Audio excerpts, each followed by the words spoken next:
বিয়ে শাদী করি, ঠিক আছে, আমার ফ্যামিলি ওর ফ্যামিলি একসাথে পয়সা ছিল। আপনারা কি ফ্যামিলিগতভাবে বিয়ে করেছিলেন? জি জি জি।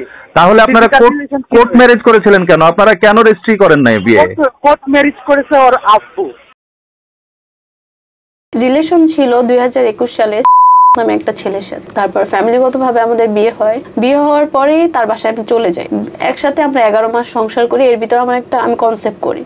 আমার বাচ্চা পেটে আসে, আমি বাচ্চাটা নষ্ট করিনি, রেখে দিছি। আমাদের দিনগুলো ভালোই যাচ্ছিল। হঠাৎ আমার বাসা থেকে তাদের ফার্নিচার দেয় না, এই একটা অভিযোগে আমার উপরে মানসিক নির্যাতন শুরু হলো। যখন আমার বাচ্চাটা হলো, আমার বাবার বাসা আমাকে যেতে দেয় নাই। তারপর ওদের সাথেই ছিলাম। আস্তে আস্তে ওর মাও মানসিক একটা নির্যাতন শুরু করলো, ও আমাকে মানসিক একটা নির্যাতন শুরু করলো। ওই মুহূর্তটা মানে আমি নিজে একটা মানসিক রোগী হয়ে গেলাম। রাত 3টা-4টায় আমাকে প্রচন্ড মারতো। তো এমন মায়ের দিত, একবার আমার এগুলো পরে ফাটাই ফেলছিল। কন্টিনিউ এরকম করতো। আমার ভাই বা বাবা মায়ের সাথে খারাপ ব্যবহার করতো। যখন অত্যাচার হচ্ছে কিছুই বলতেছে না? কিছুই বলতেছি না, কারণ আমার রিলেশনের বিয়ে। আমার আব্বু অনেকবার বলছিল যে এই ছেলেকে বিয়ে কইরো না, কিন্তু আমি বিয়ে করছি তাকে। সে আমাকে অনেক খোঁটা দিত, যার কারণে একটা খারাপ অবস্থা হয়ে গেছিল তার সাথে আমার বন্ডিংটা। আমার সিজারে 15 দিন ছিল, সিজার হয়েছে। সে আমাকে এমন ভাবে লাথি মারছে পেটের মধ্যে। সিজার 15 দিনের একটা সিজার কিন্তু অতটা কিছুই কাঁচা ঘা একদম। পরে আমি চলে গেছি আমাদের বাসায় বাচ্চাটাকে নিয়ে। ওই যে আমার যাওয়া, ওইখান থেকে ঝামেলা শুরু। চলে গেছি, তার সাথে আমি ভাবছি যোগাযোগ না করলে হয়তো কিছুদিন পর এটা ঠিক হয়ে যাবে। কিন্তু আমার শাশুড়ি তার সবকিছু থেকে আমাকে ব্লক মেরে দেয়। শাশুড়ি কোনোভাবেই চাচ্ছিল না তার সাথে আমার কন্টিনিউ রিলেশনটা থাকুক। এরকম করতে করতে গেল, অনেক দিন গেল, 8টা মাস গেল। 8টা মাসের ভিতর একটাবারও সে আমার খোঁজ নেয় নাই বা আমার বাচ্চারও খোঁজ নেয় নাই।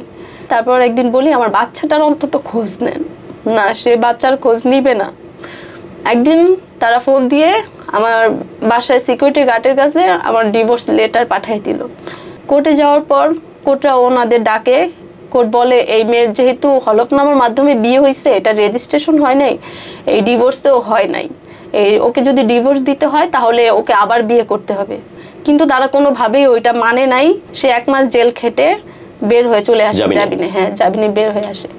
এর মধ্যে আমি বাসায় প্রচন্ড ঝামেলা। একটা মেয়ের বিয়ে হওয়ার পরে পরিবারের কাছে থাকা প্রচন্ড টাফ। আমার ফ্যামিলিগতভাবে তখন আমি কোনো সাপোর্ট পেতাম না। তখন ওর জন্য আমি বাসা থেকে বের হয়ে যাই বাচ্চাটাকে নিয়ে।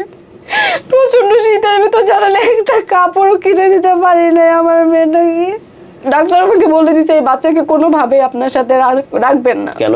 কারণ আমার টিবি হয়েছিল। ও টিবি হয়ে গেছে এর মধ্যে আপনার? এখন আমার তো আর কোনো অপশন নাই, আমার তো দেয়ালের পিঠ থেকে গেছে। আমি বাচ্চাটাকে দিছি, তারা কোনোভাবেই রাখবে না। তারা রাখবে যদি আমি স্টাম্প করে দেই। ওই মুহূর্তে আমার মনে হয়েছে আমার বাচ্চার থেকে আমার আর কিছুই দরকার নাই পৃথিবীতে। আমি বলছি আচ্ছা স্টাম্পে সই দিয়েই দিব, শুধু একটু দেখতে দিয়েন। কিন্তু তারা কি করলো, আমার একটা ব্ল্যাঙ্ক স্টাম্প নিয়ে আসলো। এসে বলতেছে, আমি বলছি আমি ব্ল্যাঙ্ক স্টাম্পে সই দিব না। বলছে যে আচ্ছা কোনো সমস্যা নাই, তোমার বাচ্চা তুমি দেখতে পারবে। বাচ্চাটাকে দিলাম। কিছুদিন পর দেখতে দিছে, 2-3 দিন বাচ্চাকে আমাকে কন্টিনিউ দেখতে দিছে। তারপর থেকে বাচ্চাটাকে আর আমাকে দেখতে দেয় না। বিশ্বাস করেন আমি একটা রাতও যদি ঘুমাইতে পারি আমার মেয়ের কষ্ট। আমার এত ছোট বাচ্চা, আমি ধরেন দিনের পর দিয়ে দাঁড়াই থাকতাম শুধু একটা নজর আমার দেখার জন্য। আমার বাচ্চাটারে আমি আর দেখতে পারতাম না। এরকম করতে করতে ও আমার সাথে আবার কন্টিনিউ কথা বলা শুরু করলো। ওরা আমার বললো তাহলে তুমি একটা বাসা নাও, আমিও আসবো, বাবুও আসবে, তুমি আম্মুকে বললো না। আমি কইছি আচ্ছা ঠিক আছে, আপনার আম্মুকে আমি বলবো না। তারপর আমরা একটা বাসা নিলাম। সে কন্টিনিউ আসতো, বাচ্চাকে বাইরে আমরা ঘুরতে নিতাম বা কোনো রেস্টুরেন্টে যাইতাম। এরকম করে 8 মাস পুরো কন্টিনিউ চলতেছিল আমাদের রিলেশন। কিন্তু হঠাৎ একদিন সে আমার সাথে কথা বলা বন্ধ করে দেয়। ফেসবুক সবকিছুতে ব্লক মেরে দিয়েছে যে সে আমার সাথে আর কন্টিনিউ কথা বলতে চায় না। তারপর রাস্তায় তার সাথে আমার দেখা হয়েছে, তাদের এলাকায় আমাকে বাসা নিয়ে দিছিল। তখন আমি বললাম আপনি আমার সাথে কেন এরকম করলেন? তখন থেকে তার আম্মুকে কল দিছে সে, আম্মু দেখো নূরজাহান আমাকে ডিস্টার্ব করতেছে। তার আম্মু 2 মিনিটে মনে হয় এমন ভাবে ছুটে আসছে, এসেই আমাকে মারা শুরু করে দিছে ওখানে। হ্যাঁ, আর রাস্তার মধ্যে। আমি বলি দেখেন আগে শুনেন কথাগুলো, তারপর ছেলে কোথায়? ছেলে কোথায় এখন আমি জানি না, ছেলে চলে গেছে, বাপ মা মারতেছে আমাকে। পরে মানুষকে আমি সব দেখাইলাম প্রমাণ, যে দেখেন ও আমার সাথে 8টা মাস সংসার করছে। পরে ওই বাসায় নিয়ে গেছি, এলাকার মানুষ বলে আচ্ছা তাহলে এই ছেলে তোমার সাথেই থাকবে, ও আমার সাথে থাকবে না। ও ডাইরেক্ট আমাকে অস্বীকার করে, বলে না আমি ওর সাথে থাকবো না, আমি পারবো না, আমার সাথে কেউ নাই, না আছে ফ্যামিলির সাপোর্ট, না আছে ও, আমি কিভাবে থাকবো, কিভাবে এত দূর যাবো, আমার পুরো অসহায়। সেই সাথে আমাদের যেহেতু আমরা অনেক বেশি রেসপন্সিবল আমাদের যে কোনো প্রোগ্রাম প্রচারের জন্য, সেজন্য এই পক্ষের যে নাম্বারগুলো আমরা পেয়েছি সব নম্বরে যোগাযোগ করেছি। আমাদের প্রেম ছিল 2 মাসের মতো, বিয়ে শাদী করি, ঠিক আছে, আমার ফ্যামিলি ওর ফ্যামিলি একসাথে পয়সা ছিল। আপনারা কি ফ্যামিলিগতভাবে বিয়ে করেছিলেন? জি জি জি। তাহলে আপনারা কোর্ট ম্যারেজ করেছিলেন কেন? আপনারা কেন রেজিস্ট্রি করেন নাই বিয়ে? কোর্ট ম্যারেজ করেছে ওর আব্বু, ও আমাকে বলছে ওর 18+ হয়েছে, ঠিক আছে, বাট আমি যখন ইনস্ট্যান্ট বিয়ে করতে বসি, ঠিক আছে, তখন তারা আমারে বলতেছে যে ওর বয়স 18 হইতে আরো 15-20 দিনের মতন ওয়েট হবে, ঠিক আছে। আমি বললাম তাহলে একটু লেট করে করেন, যেহেতু এই জিনিসটা করাবেন। তারপরে ওর বাবা বলছে না এটা নিয়ে কোনো সমস্যা হবে না, এটা নর্মাল ব্যাপারই, 15-20 দিন পর আমি রেজিস্ট্রি করে ফেলবো। তো বিয়ে হইলো, বিয়ে হওয়ার পর সংসার ঠিক মতন হয়, মানে ওর বাবা মা থার্ড পার্সন হিসেবে মানে বেশি ইনভলভ ছিল, সামান্য সিলি একটা ম্যাটার নিয়ে, ঠিক আছে। ও চলে গেল হচ্ছে কি বাপের বাড়ি। আপনি কি মারধর করছিলেন বা কোনো অত্যাচার করেছিলেন? না ভাইয়া, এগুলো মারধর করি না, এগুলো বানোয়াট কথাবার্তা, ঠিক আছে। মানে কি হয়েছিল, কোন পরিপ্রেক্ষিতে বাসা ছাড়তে হয়েছিল আপনার ওয়াইফকে? ছিল হচ্ছে ইফতারের সময়, ঠিক আছে ভাইয়া, আমি ওরে বলছি যে ইফতার করতে আসো, বেশ কয়েকবার বলছি, ও তেরামি করতেছিল, আবার আস্তে আস্তে করে কি জানি বলতেছিল। তো আমি একটা লাস্ট ওরে যখন বুঝাতে পারি নাই, আমি ওর একটা চর মারছি ভাইয়া। চলে গেল ওর বাপের বাড়িতে যাওয়ার পর আমি গেলাম ওই বাচ্চা দেখতে। প্রথমবার গেলাম বাচ্চা দেখতে, দ্বিতীয়বার বললাম যে চলো তুমিও চলো, ওরে বুঝাইলাম, ও বুঝলো না। তারপর থার্ডবার যখন গেছি, ও আমার মার সম্পর্কে একটা বাজে কমেন্ট করে ফেলাইছে। এটা আমার ওয়াইফ, ঠিক আছে, আমি ও ভুল করলে সেই জায়গায় আমি শুধরানোর রাখতে পারি, আমি ওটা শুই না, আমার মাথা ঠিক ছিল না, আমি ওর একটা ধাক্কা দিছি। ধাক্কা দেওয়ার পর ও নাটক করতে করতে ভাই সিরিয়াল যেরকম হয় না ওরকম ঘোরাঘুরি শুরু করতে বাসার মধ্যে, ওর নিজের বাসা কিন্তু এটা।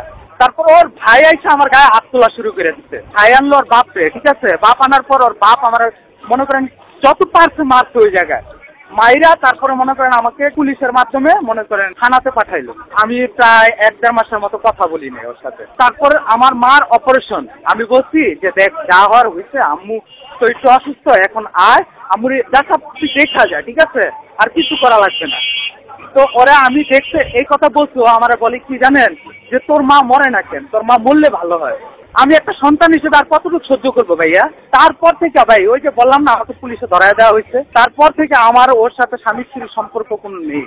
আপনারা নাকি কিছুদিন আগ পর্যন্ত 7-8 মাস একসাথে ছিলেন, এরকম কথা সে বলছে। ভাইয়া আমার বাচ্চা দেখার খাতিরে আমি ওই বাসার সামনে পর্যন্ত গেছি, ঠিক আছে, এতটুকুই ভাই। আমি তার বাসা পর্যন্ত ঠিক করে দিই। সে বাড়িওয়ালারে বলছে যে আমি আমার স্বামীরে নিয়ে থাকবো, আমি ছিলাম না, আমি আমার ফ্যামিলির সাথে থাকি। ওর মধ্যে আর আমার মধ্যে স্বামী স্ত্রীর সম্পর্ক থাকবে না, বাট বাচ্চার মা ও থাকবে, বাচ্চার বাবা আমি, এতটুকু হিসেবে কর্তব্য দিয়ে যতটুকু পালন করতে পারি। কিন্তু ওর যে বাসায় থাকতো সেই বাসার বাড়িওয়ালারা কনভিন্স করছে সে ওই ঘটনা নিয়ে গেছে, আমি নাকি ওর বাসায় গেছি। তো তার যখন টিবি বা যক্ষা হয়েছিল সেই সময়ে বাচ্চাটা আপনাদের কাছে দিতে বাধ্য হয়েছিল, এবং সেই সময়ে আপনারা নাকি জোর করে একটা ফাঁকা স্ট্যাম্পে সাইন নিয়েছিলেন। এই ঘটনাটা সম্পর্কে আপনি বলুন। আপনার এটা কি বিলিভ করেন যে একটা মানুষ মামলা করে কোর্ট পর্যন্ত চলে গেছে, তার কাছ থেকে আমি জোর করে সাইন করে নিতে পারবো? উনি তো এখন চাচ্ছে ওনার বাচ্চাটাকে একটু কাছে পেতে বা দেখা করার জন্য। এটা সম্ভব? আপনি নিজে বলেন, আপনার ভিতরে কতটুকু মানবতা আছে যে আমি সেই মানবতার ভিত্তিতে আপনাকে আমি বাচ্চাটা দিব বলেন? কিন্তু এটাও তো সত্য যে সে তো মা, সে তো বাচ্চা চাইতেই পারে যে মা হিসেবে কতটুকু দায়িত্ব পালন করছে। আমি তো এটাই অবশ্যই সবাই জিজ্ঞেস করবো, ইভেন কি আমি কোর্টে যাও এই কথা জিজ্ঞেস করবো, মা হিসেবে কি দায়িত্ব পালন করছে। ওর টিবি রোগ ছিল, এটা 6 মাস পরে বলে, বাচ্চা দেওয়ার সময় বলতে পারতো না। জিজ্ঞেস করেন তো এখানে হিসাবে কারো বলছে কিনা যে ওর টিবি রোগ ছিল এই জন্য বাচ্চা দিয়ে গেছে। যতটুকু সুযোগ দিয়ে দিছি, সে আমার এলাকায়, ঠিক আছে, আইসা বাসা নিয়ে, ঠিক আছে, আমার ক্ষতি করতে চায়। সে বলে আমি নাকি তার ইউজ করছি।